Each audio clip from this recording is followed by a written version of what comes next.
For me, is Jaylin Webb. It's Johnny. Repeta is Paul. And Hathaway, who plays Sant'Anna. And of course, writer and director James. I think Jeremy at some point is joining us, isn't he? He will be here in a few minutes. Yeah. So. Looking at that empty chair. I would start with a few questions for our guests before opening it up to you. I'll start with you, James. Could you tell us why you, at this point, your eighth feature, decided to make your most autobiographical film?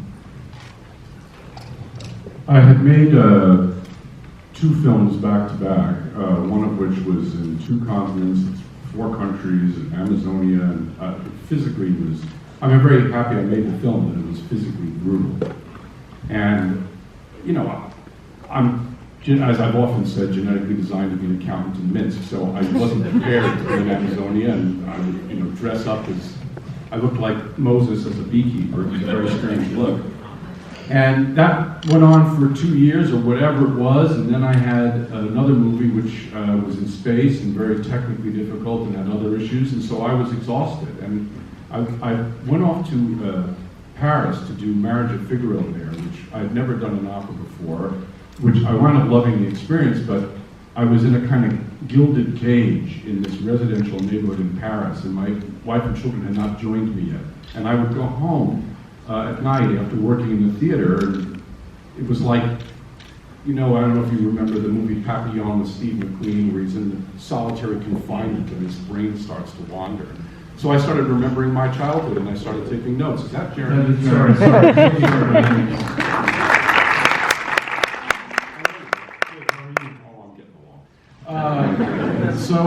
Anyway, to make a long story longer, to be ever more interesting, I started to look inward. I'd also told my children a ton of bedtime stories. You know, I love doing that, and they don't like it so much anymore because they're old and they think I'm a nerd. But when they were 5 years ago, they really loved it, and they loved childhood stories. And then it's weird because, you know, you tell these narratives and you realize that some of them are not so upbeat or charming. And then at one point, my wife and I were going to the beach, and we were going on the 59th Street Bridge, and my kids said, well, where'd you grow up, Dad? We want to see where you grew up. And, you know, you take a detour on Queens Boulevard, and you find yourself in the Archie Bunker's neighborhood. And they kind of looked at the house and went, that's it? I don't know quite what they expected. But sort of all of this went into the soup, and I just was anxious to tell the story after a while. There have been autobiographical elements in your films, as I think especially for several films. But this film is a very direct confrontation with your childhood and your younger self. Yeah. Can you talk about why you wanted to do it so, I guess, frontally? I guess it's because it represented, in some ways, creatively, an epic challenge to try and do it as honestly as I could. Not to make a movie where it's like, little boy as self-aggrandizing, you know, terrific kid. I wanted to do something where I looked kind of like a jerk at times, which is what I was. And I found it difficult, and of course, if you tell me something's difficult, I want to try and do it because I'm a crazy person. So I wanted to dive into it and get rid of, as I've said to these guys all the time, to get rid of the wall. Anything that gets between the subject and me, to try and be as vulnerable and as open and as clear as I can to allow the ambiguities to emerge. You know, I just wanted to, it was like the ultimate challenge for me. Get rid of all the noise and just be you and all of your, you know, grotesque truth. I don't know, I'm not, you're asking me a very good question, but it's like an elusive thing because it's like why you pursue something. Sometimes you don't even know on a conscious level. Maybe I'll answer that question better 8 years from now, where I have some distance. I just felt I needed to do it. At the same time, there is a distance, I mean, of 40 years. Yeah. This is, you know, I think you would have made a different film. You made your first film at 25. You know, had you made... I actually shot, I was 23. 23. Yeah, which is crazy. So you would have made a very different film by your childhood then, or 10 years ago, right? So there is a difference of 40 years that kind of, I think, you feel in this film, like, of you looking back. Well, that's true, of course, but I mean, that's always the case, isn't it? You're a different person at 53 than you are at 23. I don't ever think of that I don't sit in my bedroom and think, you know, I'm different, and how am I going to be different, and how is this distance going to create? I don't think about it in those terms. I just think, what is it that I can reveal about myself that I'm not comfortable with? And try and put that in a movie. That's really the MO, you know? Since we have your great cast here, maybe you can talk a little bit about putting them together. Maybe we can start with Anne and Jeremy. It's like you're casting your parents, essentially. I didn't want them doing a rich little.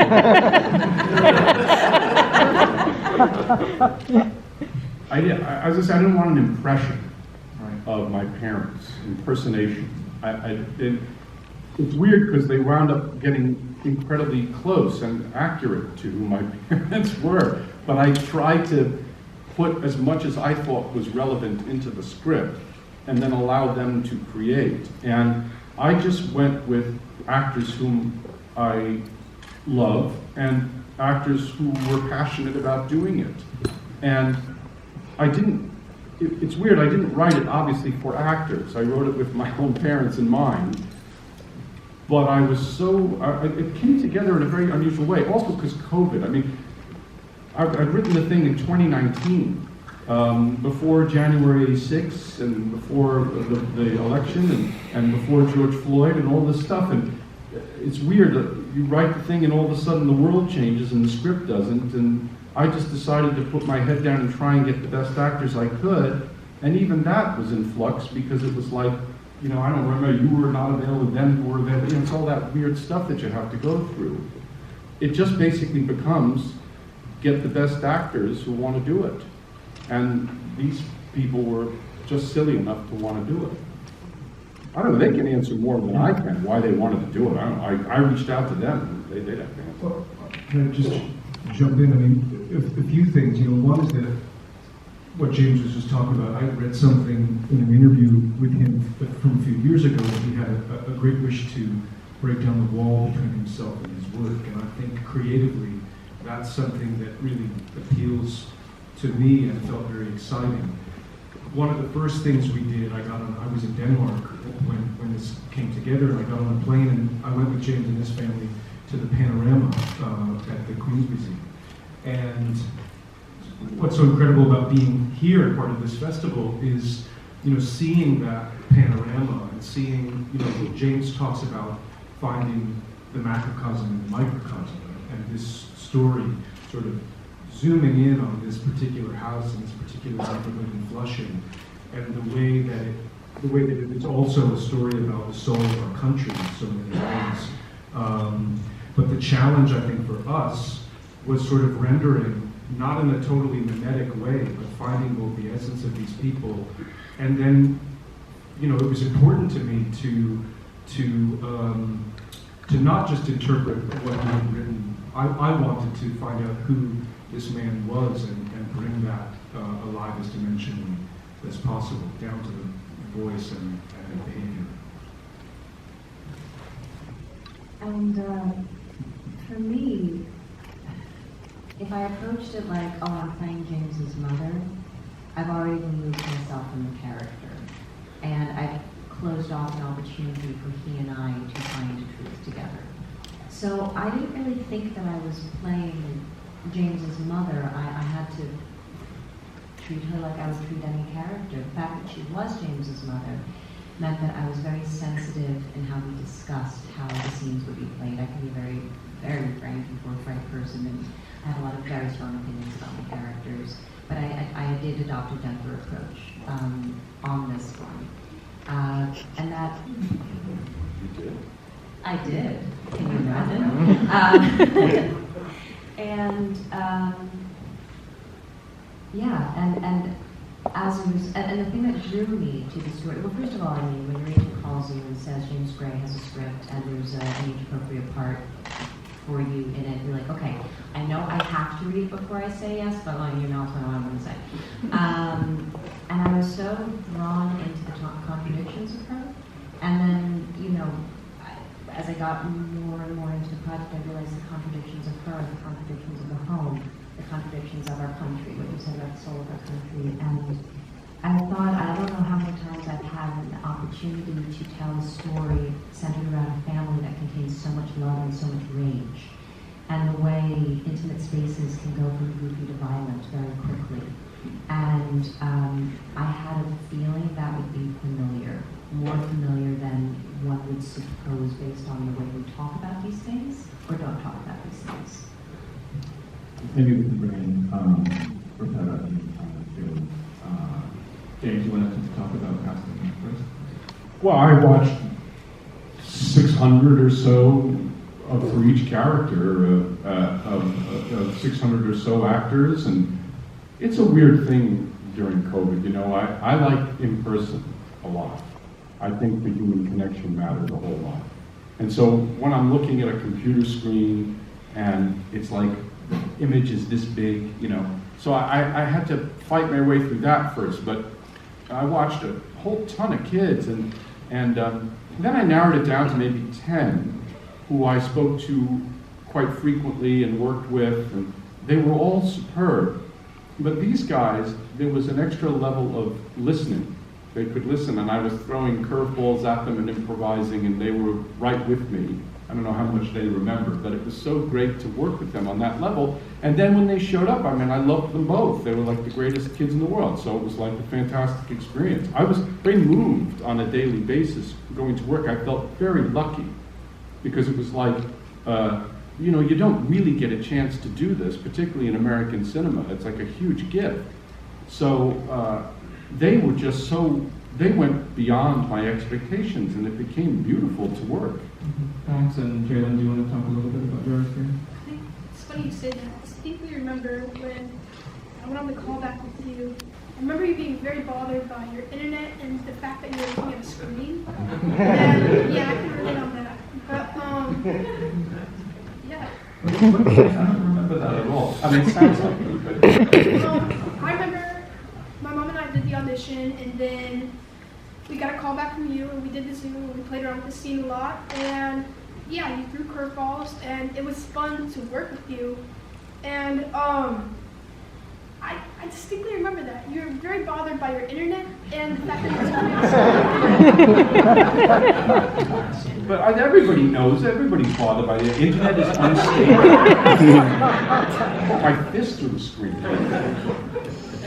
Yeah, I also remember during the callback, I believe it was the first scene, you wanted me to grab a deck of cards and just shuffle through it. So we didn't have one just right next to us, so there was my mom just running around the house trying to find it. We were freaking out. And throughout this, I believe it was the second scene, James wanted me to get a paper and a pen and write 1 through 50 or 100, I believe, while saying my lines. And I was like, wow, this is really different. And it was exciting because, you know, I've never done anything like this before. So when you did that, I got a little scared because I was like, okay, I might be doing something wrong with James wants me to do all this stuff.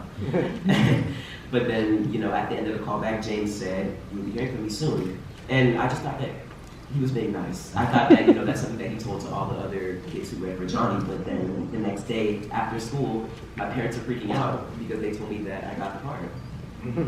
The clearest thing was because I wanted you to play the stickers thing. That's what it was. It wasn't Yeah. just random stuff. No, I actually got into that when I read the script. Yeah. And I was like, oh my gosh, I feel so stupid. No, it wasn't that. I don't remember the numbers thing. That's particularly inane. I mean, I don't know what my motive was there at all. I don't know. I guess I don't get out enough. I don't know. One of the great things that James gave to us, and I think Amy and I both felt incredibly liberated by this, but one of the first things he told us was, whatever you do, don't nail it. Which is an amazing act of trust from a filmmaker who's very much in command and the authority on the subject matter more than in most cases.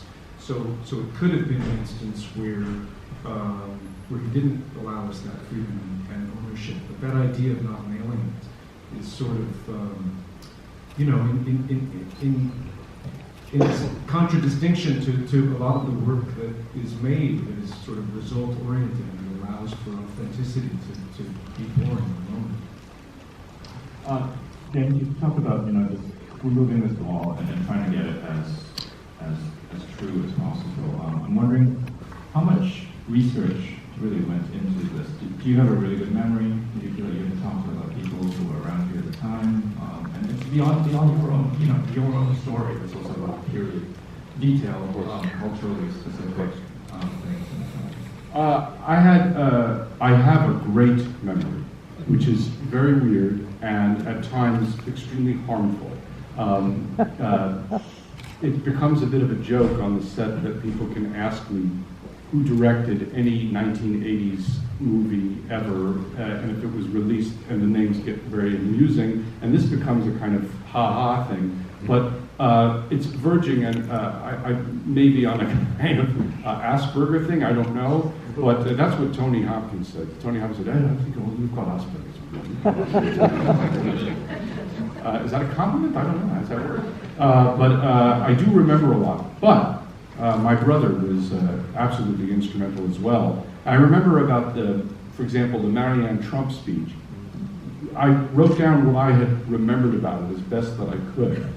And I remember thinking, even at age 12, it was absolute horseshit. I mean, I remember listening to her, thinking like, what do you mean you worked so hard? You've worked like $500 million. What are you talking about? And my brother, so I called him up, I said, Ed, you remember Marianne Trump? Oh, yeah, of course I did. I said, well, write it down as best you could remember it, and so we can compare. And they were like exactly the same. So it made me think it's pretty close to what she said. But it was like I would call him up, I'd say, well, what was the plate design, Ed? He'd say, oh, there were white plates with like a little green floral pattern. Oh, yes, that's right. And we discussed the chandelier in the dining room, all those details.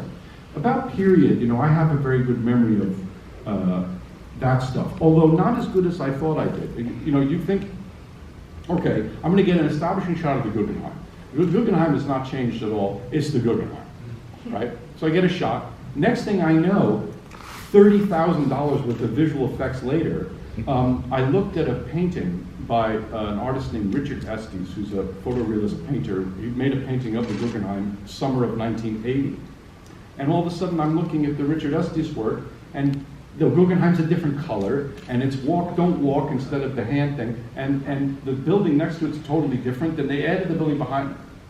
You know what I'm saying? So we had to start consulting photos and newsreel footage as much as we could. And then of course, things like the subway train, where the city of New York, they gave us the train, and that was nice. And then the 1974 era train. And then we had a run in Bleecker Street where I think 2 subway stops. And they said, but you can't put any graffiti on it. And I'm like, that's the whole thing. I mean, that was the trains. I don't know how many of you are New Yorkers here, but they were for that long. I mean, I'm 1,000 years old. It was covered with graffiti. You couldn't even read the maps.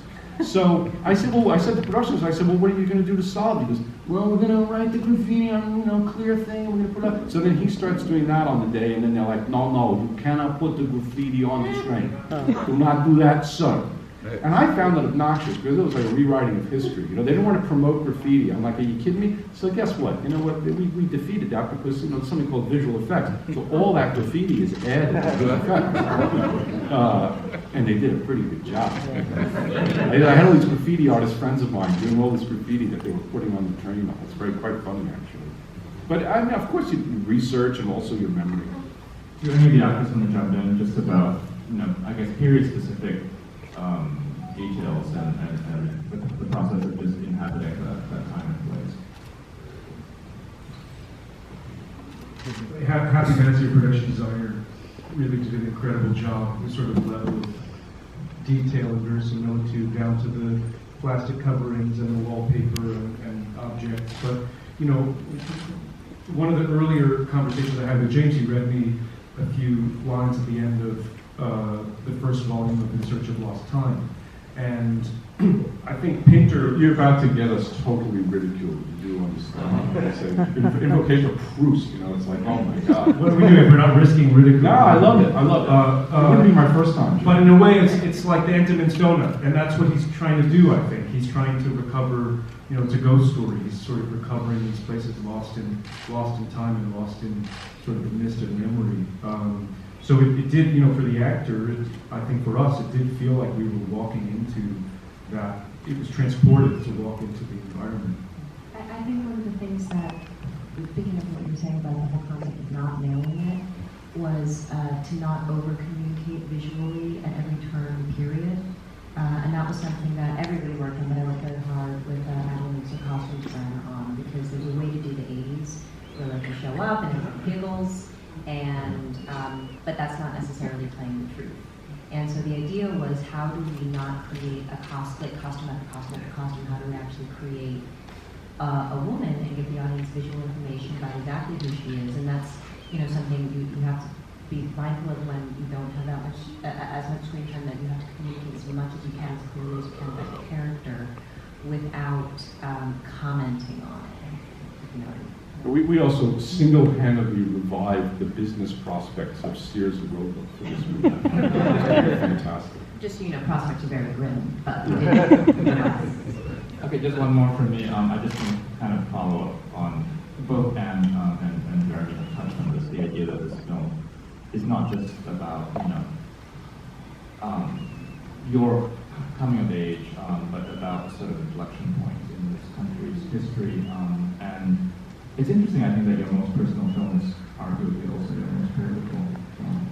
I never saw it as a coming of age at all, weirdly, because I always saw it as the kid is the window into the world, and that's it. I don't believe in lessons learned, catharsis, all this bullshit. I don't. The idea behind it was that you can be oppressed and oppressor at the same time, and that the world, history is a series of layers that are impossible to peel away and get to the core. There's no one truth about it.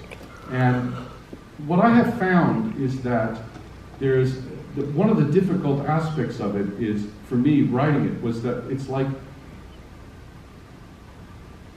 it's easy to blame, it's easy to point a finger at. It's much harder to witness a system in which everybody, in some ways, contributes to an ongoing catastrophe. And I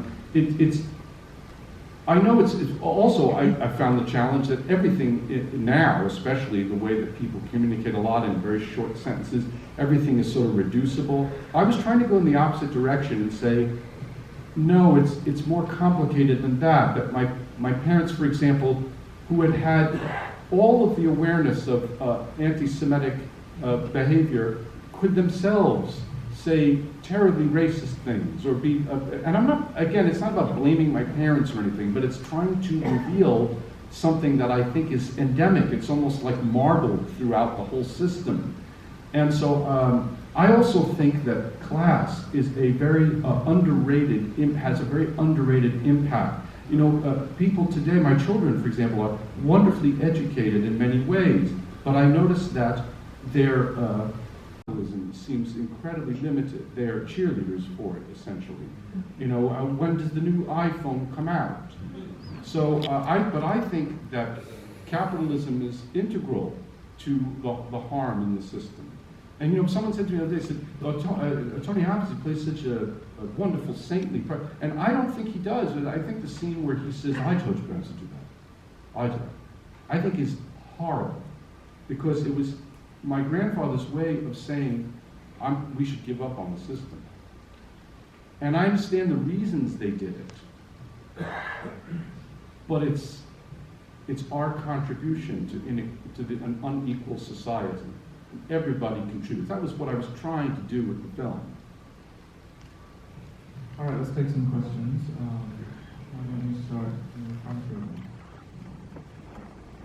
row? I think it's you. It is me. Waiting for a microphone. That's screen it out. I know, you're coming. Thank you. Thank you. There's a lot of physical scenes with the children, and I was hoping you could talk about going about choreographing those physical scenes because everybody has a part in that. So just maybe a little discussion on how you approach that as actors, as a director. You want to go first? Thanks, yeah. Question is how we choreograph the physical scenes. I think we'll just do it as any other scene. I'm not sure how to answer this question. Maybe James can help me out. You answered correctly. I mean, basically what you do is you find, you're talking maybe about like the scene in the bathroom with the father and the son. And also in the hallway. Yes. Let me come back to that. I think there's a lot of freedom, just like how we were able to act, and that's what made it nice. That's what made the chemistry real. Is because me and Jaylin got to have some experiences together that we haven't experienced before, and that's what made it real. What? I'm sorry. Go ahead. Well, what I was going to say that really speaks to your question is, I think we're all wrestling with this in a new way, which is how to tell violent stories without perpetuating harm. And I think the way that we approached it was we talked about it. We talked about it, and I knew exactly what I wanted to do in the scene. I spoke to Banks about it. I got Banks' permission to do it. I spoke to Banks' mother about it. I asked Banks' mother permission to do it. There was conversation throughout. There were check-ins, and I don't need to speak for you. Please ask this whatever you like. Banks was very, very upfront about that he wanted to be treated like an actor, and he wanted us to bring it, and he was excited. And I think there's this instinct, perhaps, to think of certain people, children, various people, as vulnerable, and maybe perhaps that they need to be coddled. But I know from my own experience as a young actor, you can also be very serious about your craft from a young age, and it's important not to coddle, but to create an environment that is so safe that you can risk, period. I heard Kid Legend say, art's not always polite. She said that recently about Tar, and so I think that was sort of the line that we were walking, how do we make everything so safe that we can risk violence? I think that's very, very on point, because as Banks, I was so excited to have these new experiences and work with these actors that I've never worked with before. And as Paul, I was working with these great actors that helped me drop into Paul and get into the scene and the character. I think to just build onto what Ian's saying, I think you have to create a controlled environment so that you can enter into chaos and in a sense, danger. I think you tacitly agree to ground rules. I know we had a safe word. The safe word was anything that even proximately approaches discomfort, not just like tapping out. So as long as we had that in place, and I felt that my scene partner was ready to go wherever the scene went, that was it, and we just sort of see what happens. Yeah, I would also like to add, just with the scenes where I was physical, as Jeremy said, it was a very controlled environment. You know, just as Jaylin, I was excited to get arrested, but it was something new. But just whenever we weren't filming, you know, the cast, the crew, the officers, they just made sure that I was okay. You know, they would ask like, "Oh, did this hurt?" And I would tell them no. And we even had a meeting before we even shot the scene. So it was just it was a controlled environment, which was able to be. Can I just add, so we were all very conscious of wanting to respect the work as Paul, but also that Banks is Banks. And so before we shot the bathtub scene, I came over and we had a conversation, and when it was done, and by the way, the crew was silent because it was so impressive what you did, and evocative and difficult to watch, but we were all completely blown away. Because an actor of any age doing that would have taken our breath away, but that you're still so young in your career is really, really masterful. And I sort of ran in because I was the last one to speak to Banks beforehand, just like my mom. And so I just ran in to check him out. And I'll never forget, he went from crying to standing up going, The way also just an incredibly hard day with James. Hard in the sense that it was difficult for us. He was very quiet on set, and you're aware as an actor that you're being called on that day to be essentially an instrument to reenact arguably traumatic, very difficult things. So the container within which these things took place was one of, I think, great love and care. So perhaps to sum up everything